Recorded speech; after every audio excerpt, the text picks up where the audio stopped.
Hindu establishments அவருக்கு தங்க இடம் கொடுக்க மறுக்கிறாங்க. கூட பழகின ஃப்ரெண்ட்ஸும் சில சோசியல் பேக்லாஷஸ்க்கு பயந்து அம்பேத்கரை அவங்க கூட கூட்டிட்டு போக தயங்குனாங்க. இதனால ஒரு பார்சி இனத்தவர மாதிரி தன்னை அடையாளப்படுத்திக்கிட்ட அம்பேத்கர் ஒரு பார்சி ரெசிடென்சில ஸ்டே பண்றாரு.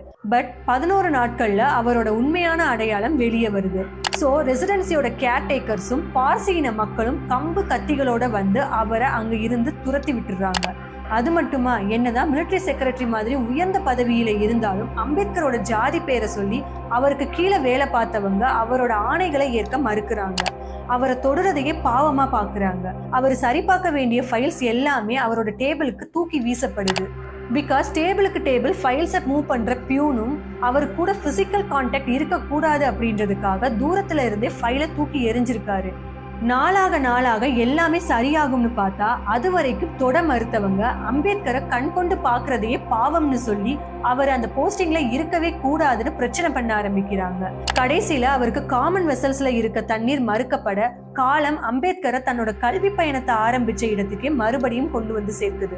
ஹிந்துஸ் மட்டும் இல்ல, பாசிஸ் கிறிஸ்டியன் தீண்டாமை மத சார்பற்றதா இருக்கிறத ரியலைஸ் பண்றாரு. வெளிநாடுகள்ல ரொம்பவே கண்ணியத்தோட நடத்தப்பட்ட அம்பேத்கருக்கு இந்தியா கொடுத்த இந்த மோசமான அனுபவமும் கல்விதான் தன்னோட ஜாதி கலங்கத்தை தொடச்சு தனக்கு மரியாதையை வாங்கி கொடுக்கணும்னு நினைச்ச அம்பேத்கருக்கு ஏமாற்றம் மட்டும்தான் மிஞ்சுது. பரோடால அவர் ஃபேஸ் பண்ண அவமானமும் ஏமாற்றமும் ஜாதி பாகுபாட்டுக்கும் தீண்டாமைக்கும் எதிராக போராடுறதுக்கான உறுதிப்பாட்டை அம்பேத்கரோட மனசுல வலுப்படுத்துது.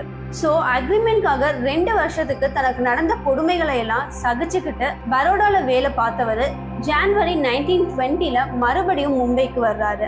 அங்க அவரை மாதிரியே தீண்டாமையால மன ரீதியாகவும் பொருளாதார ரீதியாகவும் பாதிக்கப்பட்ட இன்னமும் பாதிக்கப்படுற ஒட்டுமொத்த தலித் மக்களுக்காகவும் தன்னோட புரட்சியை ஆரம்பிக்கிறாரு. அதுக்கான ஃபர்ஸ்ட் ஸ்டெப்பா கருத்துரிமை இல்லாத தலித் மக்களோட கவலைகளுக்கு குரல் கொடுக்க, அவங்களோட கருத்துக்களை வெளிப்படுத்த 1920 மூக் நாயக் அப்படின்ற பத்திரிகையை ஸ்டார்ட் பண்றாரு.